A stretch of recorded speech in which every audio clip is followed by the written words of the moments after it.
in this series of Out of Africa.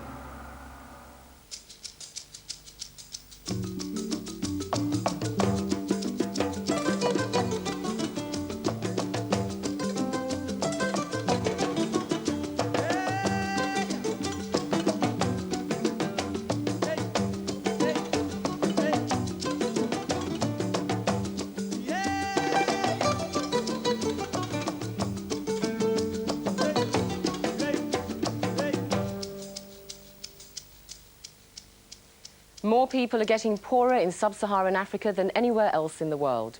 As African countries struggle to come out of this economic crisis, most of them are adopting harsh economic reforms imposed by the West, even though new evidence is emerging all the time that such policies may actually make things worse. At the same time, African governments are having to spend more and more money on meeting their impossible debt burdens rather than trying to improve the lives of their people. For the last 20 years, Africa has been sinking deeper and deeper into a debt trap. Faced with falling world prices for its commodities, it's been unable to earn enough foreign exchange to pay the interest on its debts. Arrears have mounted, and it's now forced to borrow yet more money to service the original debt. Today, sub-Saharan Africa's debt stands at more than £180 billion. Most African governments now spend 4 times as much on meeting this debt than on welfare spending. As a condition for receiving further aid, many African governments had to introduce free market economic reforms called structural adjustment programs, or SAPs, under the guidance of the World Bank and the International Monetary Fund. Under these stringent reforms, government spending was slashed in areas like health and education. In Ghana, for example, children have to supply their own tables and chairs for school. Throughout the continent, hundreds of thousands of people have been made unemployed because of job cuts in the public sector. And the removal of subsidies on a wide range of basic foods means many people can't afford to eat properly. We can't afford to feed our children. So we have come here at 6 o'clock, but things are not going well. It needs somebody to work very hard for him to survive. Because without dipping deeper into the pocket, you cannot survive. It's easy to die. Unless you decide to say that Zambia is going to remain a museum piece for the whole world to come and see how primitive people lived in the year 2050. That's the only alternative you have. We have to get in international capital in our economy, international competitiveness, international technology. Then we can create employment, and then we can create goods and services. Then Zambia will be profitable. Zambia will be creating wealth for everybody to enjoy. But for these women in Zambia's capital, Lusaka, breaking rocks is the only way to scrape a living. It's people like this who have to bear the brunt of structural adjustment. Even the World Bank has admitted the social costs may be too high. Ghana has long been held up by the World Bank as its main success story in Africa. It's received more aid per person than any other African country, but the gains of its economic reforms are increasingly coming under question. The government thinks it's been a wild success, but everybody else in Ghana, if you were to interview people in the streets today, you will find that everybody else in Ghana thinks that the structural adjustment program, or whatever it is called, has not been a success because their standard of living has just been going down. Since independence, Ghana, like most other African countries, has been dependent on exporting 1 or 2 primary commodities to earn foreign currency. Under structural adjustment, this policy has continued, yet with falling commodity prices, it's now producing more and earning less money.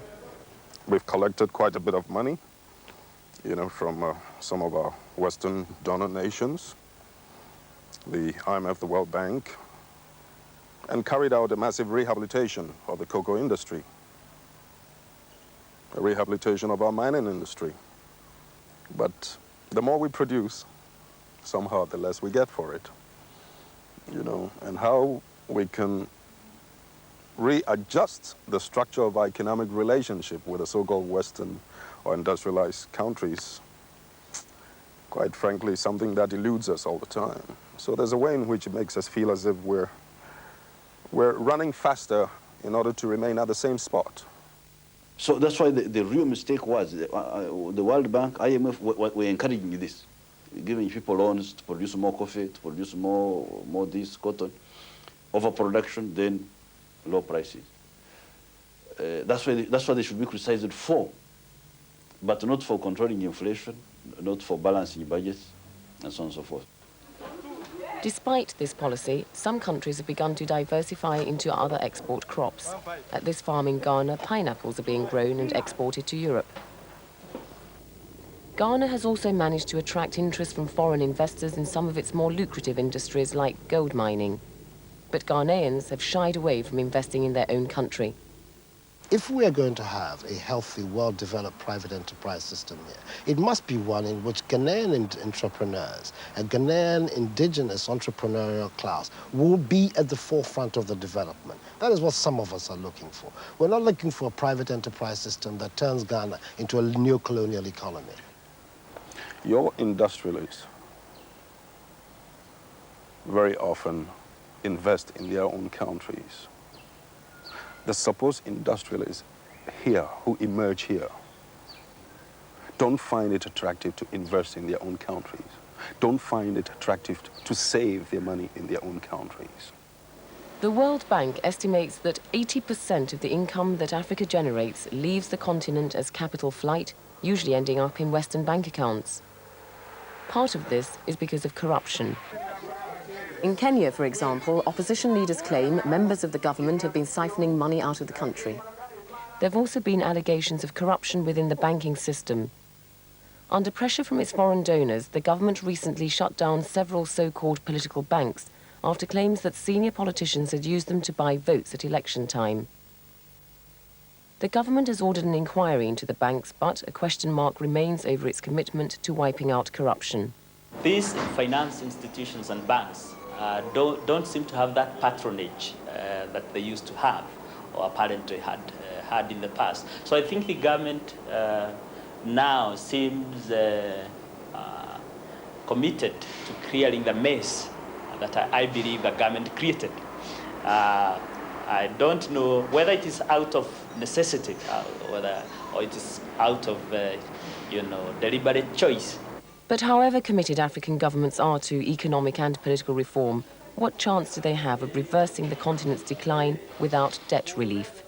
If they want to make this democratic wind that's supposed to be blowing in Africa nothing more than a honeymoon, then they'd better take the issue of the economic factor just as seriously. Because freedom of speech for my people does not mean much if when they go home there'll be no food to eat. With me to discuss the issues are Badawi Onimode, a professor of economics in Nigeria, Sena Gabianu from Ghana, who's a World Bank representative based in Ethiopia, Catherine Wanawamba, a successful businesswoman in Zambia, and Abdulrahman Babu, a former Minister for Economic Planning in Tanzania. Sena, you are one of the architects of Ghana's structural adjustment program reforms. Do you think they work? I like to correct that I'm not an architect. I was one of the civil servants who worked on the adjustment. Therefore, I was more in implementation than in the adjustment itself. Yes, to a large extent, what we set out to do at the beginning was to correct the severe distortions that were in the economy and which had virtually ground everything to a halt, where the most basic needs in Ghana were not there. You couldn't get very basic needs like soap, drugs. People say that structural adjustment has severely cut resources to the social sectors, such as health and education. But it would be interesting to go back and see what the situation was before adjustment. I'm always surprised that people don't talk about that. So the situation we started off with was such that it was only these incentives which were introduced during adjustment that had corrected some of those very severe distortions.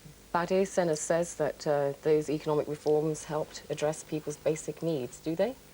Well, in the case of Ghana, I think we had this special problem there. Here was an economy that almost collapsed. And if you were reviving such an economy from a growth level of something like 1 and you move to 2, you say you have 100% increase. But if you go to other African countries and you were moving from 10 to 11, you will say you only have 10% increase. So there's that difference in perspective. But are you a fan of structural adjustment programs? Basically, I think they have been a disastrous failure across African countries. We have about 34 African countries that have been adopting structural adjustment programs for the best part of about 10 years.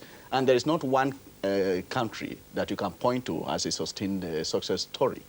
Basically because the conception of these adjustment programs is wrong. They see the basic problems of Africa as short-term problems of management, as in the cases of recession in the West, whereas our problems are long-term and structural. They think that stabilization or balancing the books and getting prices right should take priority over dealing with the long-term causes of the problem. As a result, you spend 10 years balancing the books and they are still not balanced. In the process, poverty has been increasing, our economies are collapsing, and the very fabric of our societies are being threatened. Catherine, you heard what Badawi says, structural adjustment programs, disastrous failure. Is that true? Well, for me, I don't think I can call it a disastrous failure, because when I want to look at the impact of just structural adjustment, I don't want to look at the entire economy like a monolithic thing. I think we have to be able to dichotomize or separate some aspects of the economy. I think that for us, most of the people in Southern Africa, and I can particularly say Zambia now, at the rate at which we started structural adjustment related to the democracy emancipation that we have, if you measure within the 2-year period, I can say very, very categorically that some aspects of SAP, so-called, have not been very, very bad. And I would look at the impact that it has in the rural area and in the urban area. For me, for instance, I think that the emancipation of the private sector in Zambia is playing a fundamental role to correct certain aspects of SAP. Abdurrahman Babu, structural adjustment programs are not all bad. What do you think? I think the reason why structural adjustment hasn't worked, and it hasn't worked anywhere, is that it has not tackled the fundamental problem, that is, the economies, our economies produce what we don't consume, and we consume what we don't produce. And unless there is adjustment on this specific question, the rest will be just a waste of time. Catherine, let me come back to you, because you are a businesswoman in Zambia, which has been applying its structural adjustment program with religious fervour almost. What have those reforms done for your business? Tell us a bit about your business too. Well, it's made me to create more employment in the agricultural sector. There is a very high inflation rate in Zambia, but I think that for the private sector people that are now trying new management skill, I think our basic problem really, if you criticize SAP, is bad management. I feel that many African business people are not good managers. We are mostly traders. We do not get into the area of the economy that is very productive. Okay, I don't want to belabor agriculture. I used to be a manufacturer, but immediately I saw that the interest rates were high, that I cannot create employment, that SAP was going to sap me up. I changed to agro-business processing, where there is a competitive advantage. Because if you grow the crop that you can export to Europe, you get all the foreign exchange from them. Okay, in the social sector, it is a problem. In the urban areas, because of lack of schools, lack of books in our academic system is very, very bad, hospitals and all that.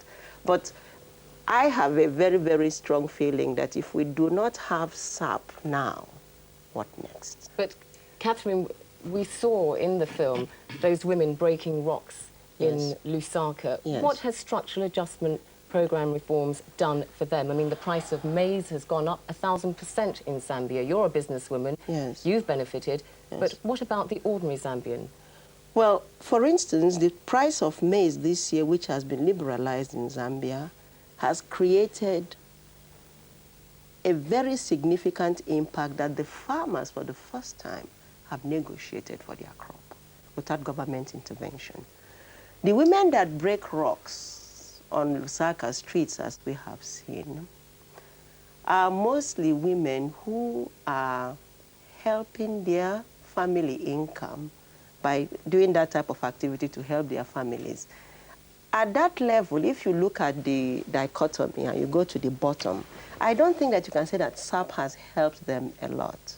But what is now happening is that people are becoming very, very productive in Lusaka. And these women are now trying to earn an income by breaking rocks to earn some living, which before they didn't do because the milling mill was subsidized. Fadi, I'd like you to comment on what Catherine's been saying. Yes, I think two basic points she has made. One, the issue of production. And that is one of the basic disagreements we have with structural adjustment, that it has almost totally ruined production across all sectors in African countries for two basic reasons. One, the high interest rates that structural adjustment programs have imposed. In many of our countries now, people have to borrow at rates of interest of over 40%, and they earn rates of profit of less than 25%.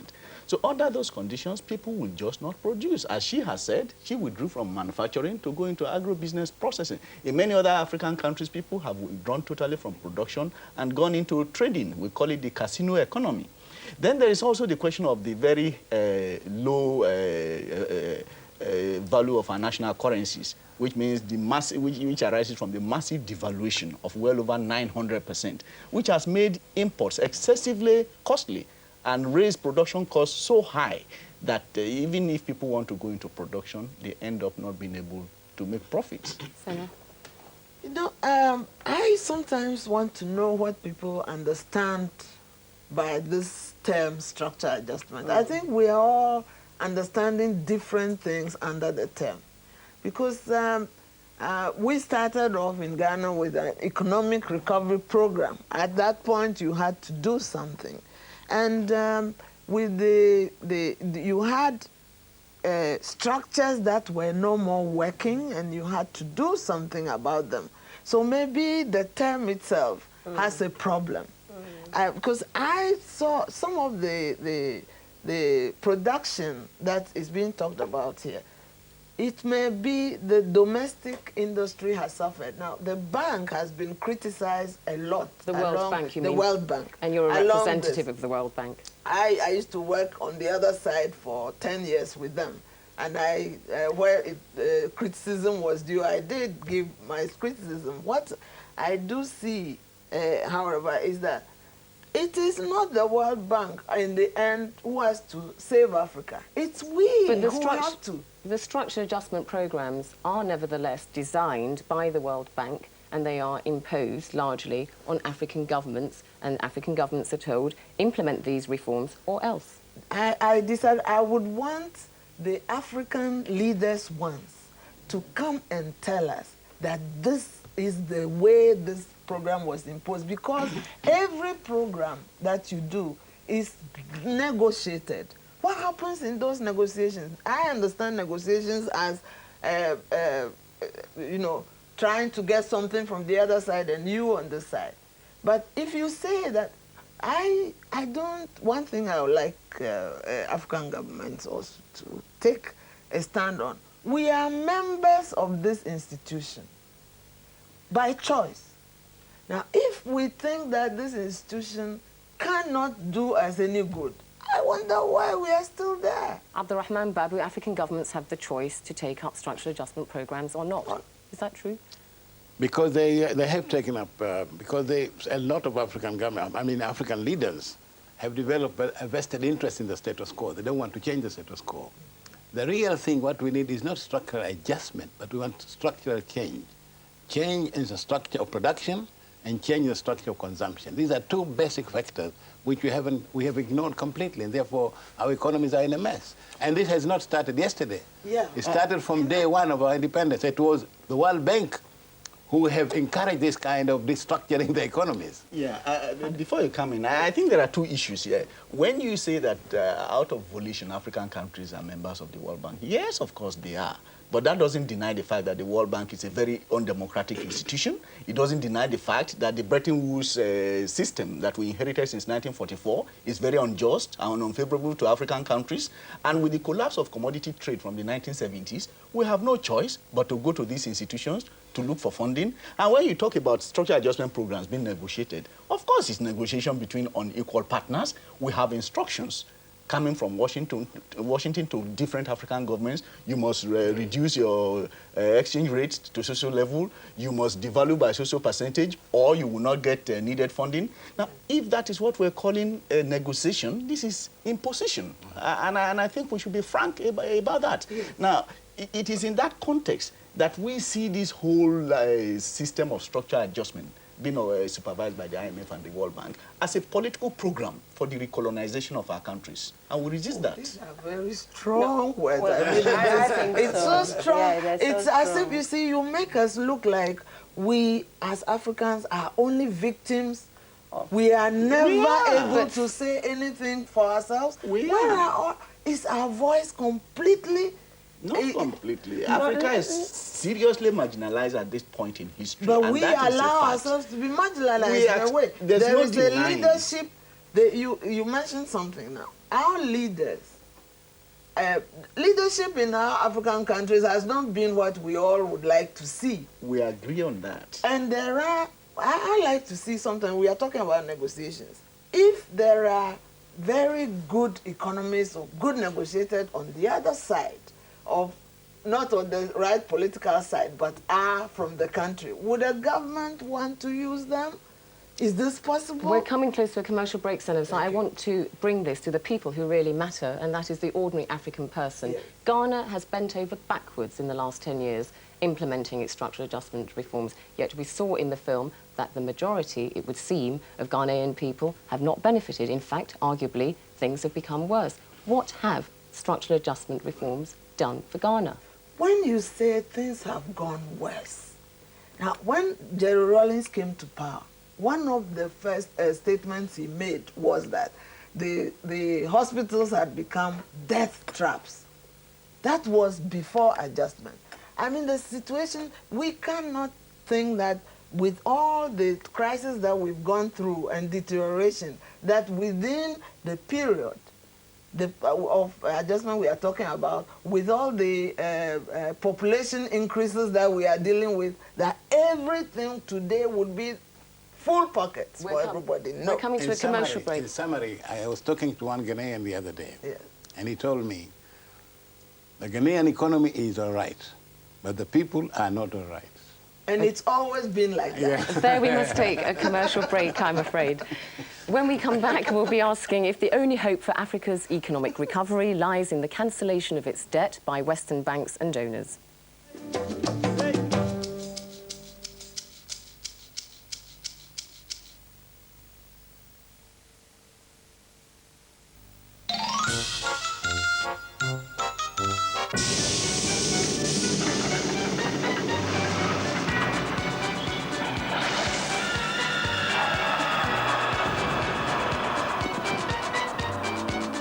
You can't expect a salute with ABS as standard for around 11,000. You come with an S, son.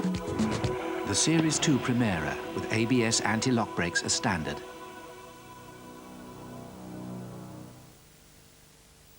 I'm not here to tell you about how far ferry goes or how good it is on grease. I'm just here to tell you about the absolutely wonderful fresh lemon smell Lemon Fairy gives you when you're washing up. Lemon Fairy, the very zest of lemon liquids. I hear Gold Blend are going to have a new campaign. What? Will the new Gold Blend campaign feature coffee lovers? An Italian? Thank you. An old flame? Or will it bring the changes? What do you think the new Gold Blend campaign will be? So what do you think? It'll be golden roasted. Golden roasted, richer, smoother. Nescafe Gold Blend. It's coming soon, and one thing's for sure. It'll be in good taste. Introducing a fabric conditioner that gives you more than just softness. New Comfort Protective Care. It actually helps protect clothes against wear and tear. New Comfort keeps the fibers stronger and helps protect them better. So the clothes that were soft and beautiful for this little one are still soft and beautiful for his baby brother. Look after the things you love with New Comfort Protective Care. Years ago, a drop of water began a journey, and a child began her journey. While she perfected her skills, the water was purified in the mountains, and the water finally became Evian. It takes time to be Evian. 100% dance, 21 hot hits with Hadaway. It's 100% dance, get it now.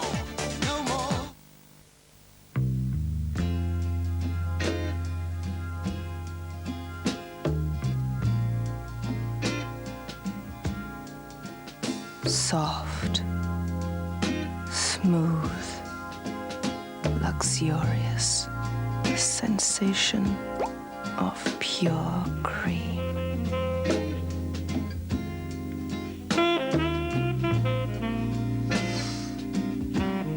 By heck, you smell gorgeous tonight, pal. Pamper yourself with Boddington's, the cream of Manchester.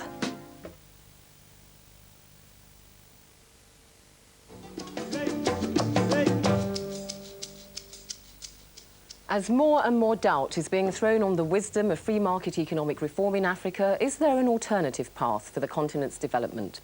Badawi, you've spent most of your life studying African economies. Is there an alternative to structural adjustment programs? Yes, please. As far back as 1989, African countries, through the Economic Commission for Africa, ECA, produced an African alternative to structural adjustment program.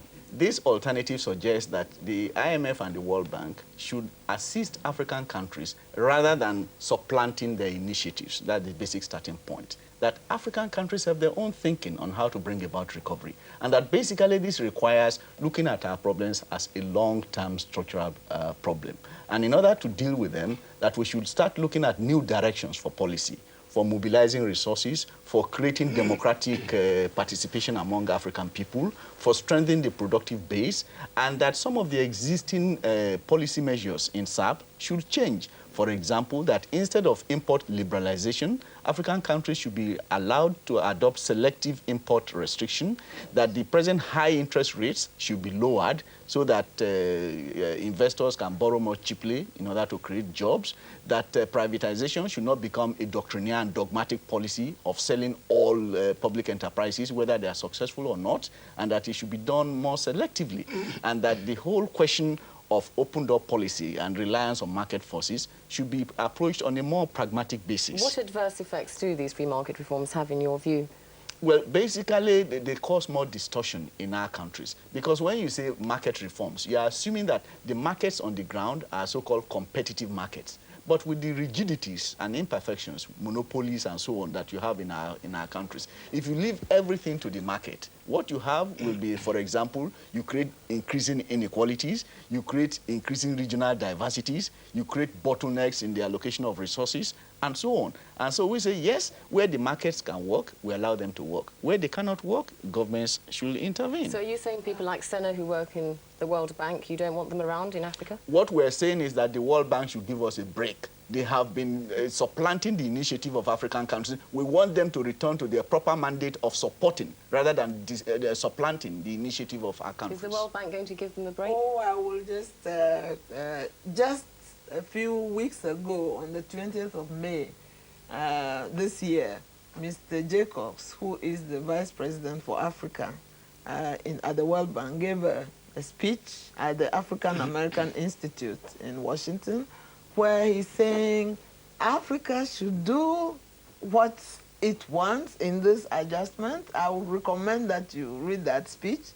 They're already off your back, and they are putting the things back in your hand, into your hands. I think we've criticized them enough. I think they are not insensitive to their criticism. Why this change of heart then with the World Bank? Is it because it's seen that basically its reforms have not worked? Well, it has said along the line that they've done some, they've made mistakes along the adjustment path, and they are ready to look at these mistakes. I think they are more amenable to changes in this. You know, I mean, they are not at the 1983 level now. So are you saying that the World Bank has abandoned its strategy for Africa of free market economic reform?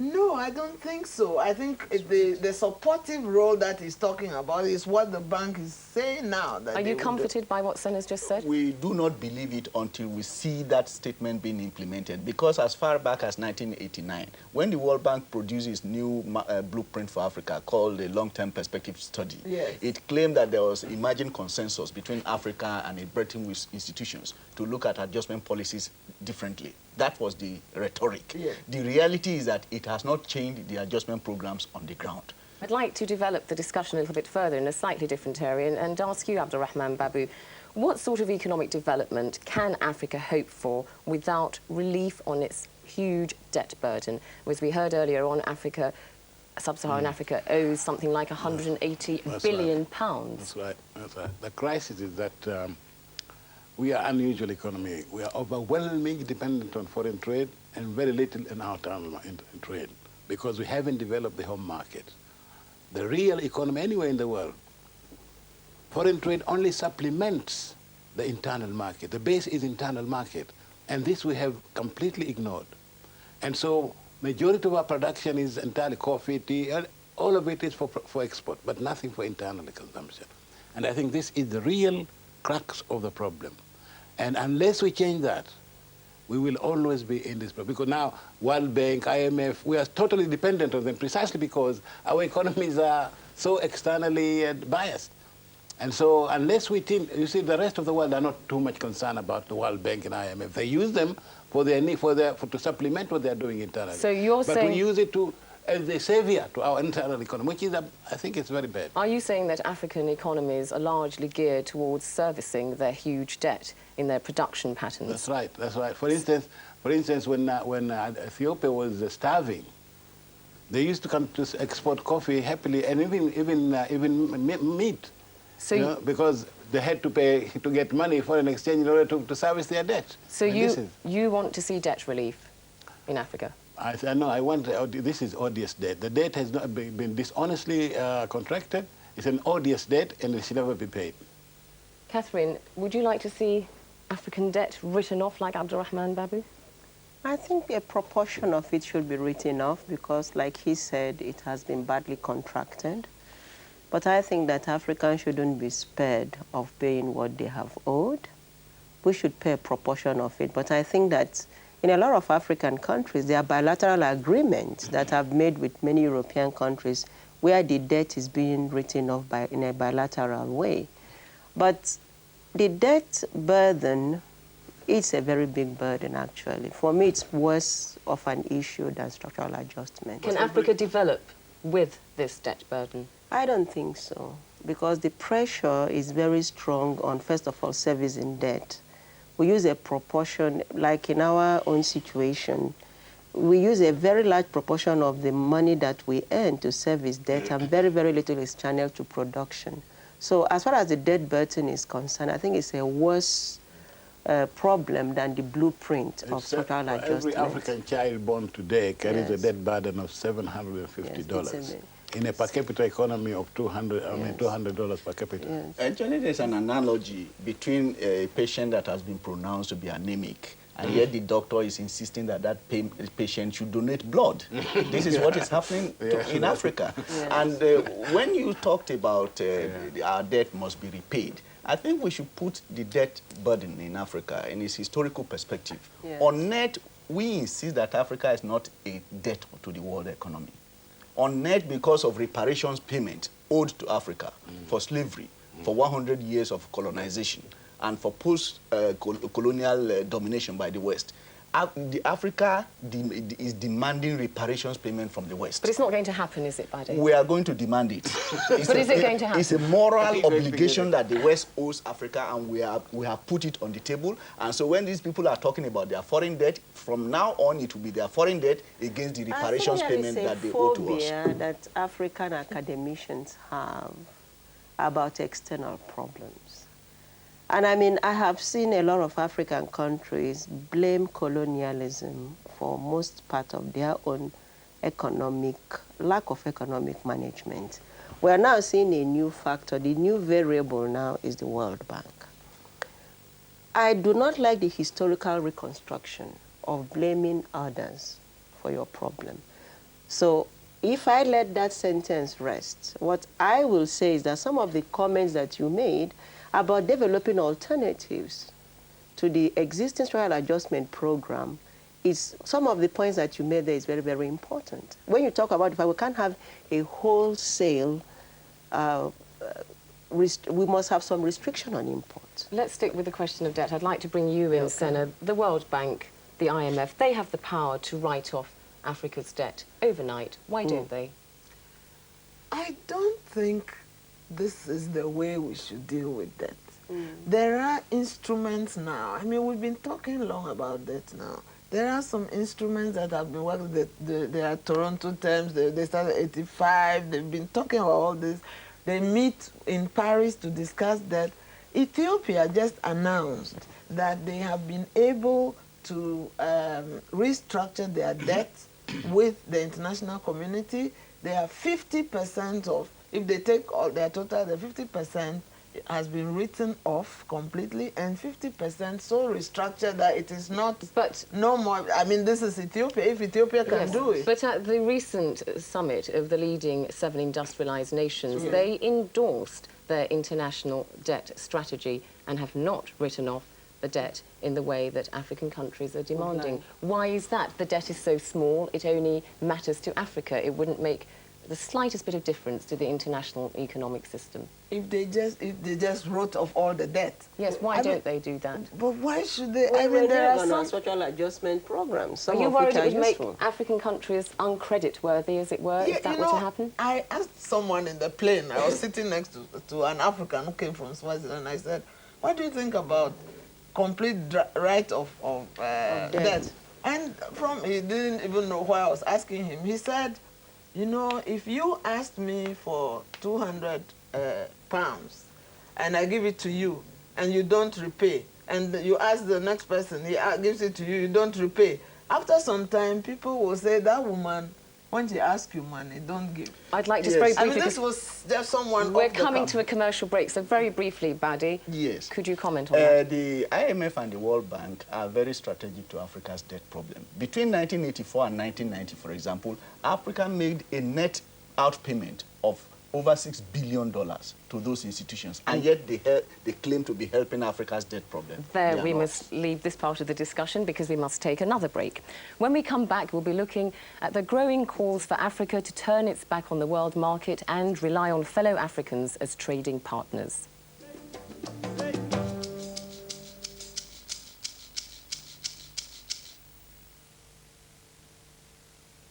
When it's over, it's over. Gone. Finito. The Ford Summer Countdown runs to August the 31st. After that, it's history. Past tense, too late. You'll have missed the chance to buy any Orion or Escort on 0% financing. Passed up a £300 discount on any Orion or Escort Saloon, £800 on any Escort Estate. Lost the chance to get a special edition Orion A Keep for £9,445. There's lots going on at your Ford dealer, so get down there at the double. Pronto. Is Ultra Lenore so much softer you can see it? After washing and tumble drying, unconditioned towels and Ultra Lenore towels were given to Carly and Keely to put it to the test.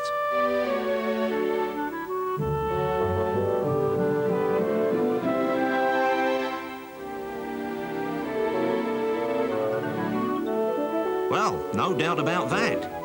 It's true. Fair and square with no tricks, Ultra Lenore is so much softer you can see it. Did you know over 90% of pure orange juice is made from concentrate? by removing water direct from the orange and replacing it with water not direct from the orange. At Tropicana, we do things differently. We make our pure premium orange juice by squeezing oranges, then pasteurizing. You pick. Tropicana Pure Premium. Orange juice direct from oranges, not from concentrate. Change this for me, will you, love? Oh, Emma. Change this for your mum, there's a good girl. Okay. Leave it. That's it.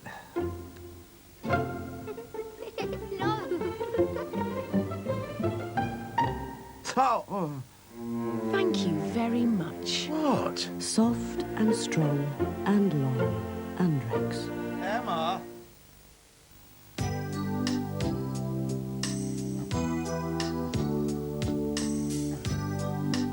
The first time you see one, you'd be forgiven for being curious, because there's never been a body-foam towel quite like the new Invisible Ultra.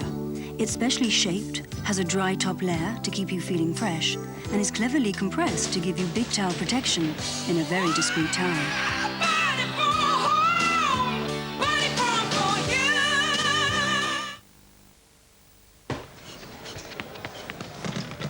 I don't care what the weatherman says when the weatherman says it's raining. You'll never hear me complaining. I'm certain the sun will shine. I don't care how the weather. There is a new antiperspirant, Sure Sensive with aloe vera. It's got to be sunny to me. It's tough on perspiration, but also gentle on the skin. Gentleness in a tough world. Oh, jeepers. New Sure Sensive.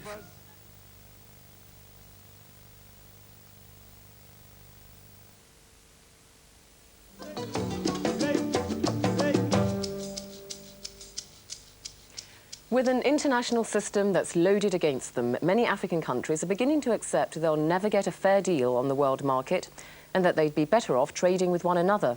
But can they really unite into powerful trading blocs to determine their own economic development? In the Kenyan capital, Nairobi, there are more than 1,000 self-employed workers at the Jua Kali Metalworks. Here they manufacture anything from chimney flues to frying pans by beating and moulding recycled tin lids and old cans. When the metalworks was set up less than 10 years ago, it quickly attracted interest, even from Kenya's President Moi himself. The president, when he came down here, he showed that what we were making was actually something that needed to be encouraged. And he took a step of faith and he made for us the sheds without we giving out anything. And after making for us the sheds, he told the Kenya Commercial Bank to give us loan so that we can actually come up in our business. From its small beginnings supplying the local market, the metalworks has now expanded and is exporting to other African countries. Right now we are doing export through there are customers who normally come here to buy our products and they export them. Right now we are getting another company called Agri-Trade. They are exporting these goods from here to Malawi, to refugee camps. We believe that the government will come with a plan whereby they will look for us customers from outside the country and they will be exporting these goods to other countries. The hustle and bustle of Nairobi makes getting around difficult. Most people rely on minibuses known as matatus, a kind of cross between a bus and a taxi. 12 a month are made at this plant in Nairobi. Each matatu is custom built to fit the chassis and engines which are imported from Japan, but all other materials are Kenyan. The matatus carry twice as many passengers as the basic ready-made model from abroad, and they cost about half the price. Each matatu is different, with its own colors and name. This company decided to start building the matatus due to the fact that we had problems in transportation of people moving from estates to work because the then existing company, Kenya Bus Services Limited, could not cover the need for transporting them to and from work. Are you optimistic about more examples like this of trade between African countries? Yes, we are very much optimistic, and this is shown by our exporting into Uganda, Tanzania, and we are soon going into Rwanda, where we have communicated with the people there, and they seem to be interested. Most of them are even coming from West Africa to see what we do, and they have been encouraged by what we are doing, all by ourselves without any foreign aid. This is the kind of homegrown business that Africa's regional trading blocs were set up to encourage. The first organization, the Economic Community of West African States, known as ECOWAS, set up nearly 20 years ago, now has 16 members. Others have since been established, like the PTA, Preferential Trade Area in Eastern and Southern Africa, and the Southern Africa Development Community, SADC. But despite meaningful resolutions, trade between African countries accounts for a paltry 5% of the continent's total trade. If African states are serious about trading more with one another, African governments will have to make a new and huge commitment. There are signs that's already happening. It's very, very important. It's very important. We have got what we call the PTA, the Preferential Trade Area of Eastern, Central, and Southern Africa. There are now 18 countries in that grouping with a combined population of 230 million people. And they are going to grow to 300 if Zaire and South Africa join. Sudan is a member now. And I think that is the future of our area. African economic integration is necessary for our survival.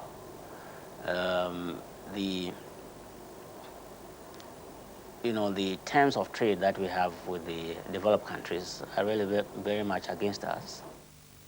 There's now even talk of an African common market. But to be really effective, it would have to include South Africa, the continent's economic giant. For years, South Africa has been isolated from the rest of Africa because of the economic boycott against it over its apartheid policies. But some African countries often traded in secret with it. The government that we found never stopped trading with South Africa one moment at all. They continued. And so when we came in, we said, but why hide facts? Facts are facts. We can't, run away from this. We deal with South Africa. Let us make the world know that we're dealing with South Africa. Catherine, you're a successful businesswoman. You export leather goods to other African countries and roses to Europe. Are you confident that African countries can trade more with one another? Very much so. And I think that is where the future of the continent lies, actually, in terms of economic restructuring. Exporting to other African countries have so many advantages. One, there is proximity. For instance, in the preferential trade area now, you do not have to use a third medium of currency like dollar or pound. You can be able to trade in your various currencies. Like if I'm exporting footballs, for instance, which I do to Angola or to Zimbabwe, the Zimbabwe client can pay for the goods in Zimbabwean dollars. And so we then overcome this problem of relating always to the dollar as a medium of trade. So really, I think that is a very, very good future. Another thing that I have found in trying to export to the region is that when you go, you look at the problems, and you can even help some of these people who import the things to suggest what they should buy. For instance, in Angola, I was very excited with maize shellers, Okay. Abdurrahman Babu, do you share Catherine's enthusiasm for trade between African countries? Is it an idea that can really take off? Well, what we have now between African countries is real trade. It's not real trade, it's petty trade, cross-border trade. Because on big commodities, our economies compete against one another. We don't have complementary or objective economic complementarity in our economies. Therefore, what Ghana exports, Tanzania exports. Coffee, tea, the same stuff. And that is the bulk of our trade. And unless we change this, we had this experience in East Africa. Kenya, Uganda, Tanzania, we had a community which lasted for so many years, and it collapsed in 2 seconds because we have nothing really consolidating our economies, precisely because we do the same thing. Our economies are competing, are not complementary. Catherine, take, for instance, I don't agree with Babu completely. I think that when you talk about petty trade, you're talking about cross-border trade and cross-border smuggling. For instance, Zambia exports its copper to Kenya. And one of the problems that we've had is lack of political will on the part of politicians. Because, for instance, if you have a mono economy like we do in Zambia, where the majority of your foreign exchange is coming from copper, you insist that it should be paid for in dollars, while the non-big commodity things you say should be paid for in the local currency. But with the political will, where they are now moving a lot of these big commodities like copper, iron, into a medium where you use the local currencies to barter, I think that you have stand a very, very good chance to be able, through trade, to recover. Who is your biggest competitor in flour export? We are in Zambia, for instance. In the world trade? In Africa. You in Africa and the rest of the world. Yes. Who else? Is Kenya? Well, Kenya, no. Kenya exports carnations. You see, we have a competitive advantage in terms of climate, because when I export my roses here, I do it in winter. No European grower can compete with me because he needs greenhouses. How will this bring about geographical, competitive African trade? Yes. I'd like Badi to comment at this stage. I think we should put this question of African integration in its total perspective. Yes. The Treaty of the African Economic Community that the OAU has, member states have signed, is emphasizing not only promotion of intra-African trade, but also the promotion of intra-African production, joint production. Yes. So we're talking of the integration of marketing and production. Because one of the major problems in African countries is that, as Babu said, production patterns seem to be so similar, and so there's little scope for exchange. But if we can plan production, pool limited resources of labor, of capital, of technology, we stand a good chance. But in order to do so, we have to deal with problems like corruption, like capital flight, and all of these require concerted political action, political will. And that must also mean that there must be pressure from the rest of the population, trade unions, market women, so that integration is not just a matter for governments alone. I'd like to put this point to you, Senna. The idea of more trade between African countries is an idea that's been around for a very long time, and yet it only accounts for 5% of Africa's total trade. Why should it work now? It's distressing.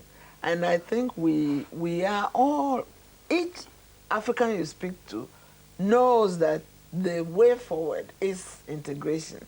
And yet, as Babu said, on the ground you have the complementarities, a high problem, the rules of origin, for instance, a high problem, you know.